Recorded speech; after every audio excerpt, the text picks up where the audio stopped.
Për ato momentet kur vërtet ju shkon mendja për diçka të ëmbël, kjo është ajo shija që nuk mund t'i rezistoj askush. Hurma të mbushura me kadajif, krem fësteku dhe çokoladë. Fillimisht në tigan e shkrim gjalpin apo margarinën, kadajifin e shtypim në këtë mënyrë.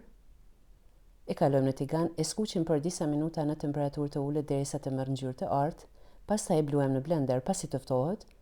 Te kadajifi hedhim kremen e fëstekut, këtë masë si përziej mirë.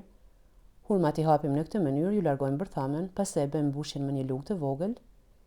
Përpiqemi t'i mbyllim sa më shumë. Çokoladën fillimisht e grimcojmë, e hedhim në një pjatë. Çokoladën e shkrim mbi avull. Hedhim një lugë vaj për shkëlqim.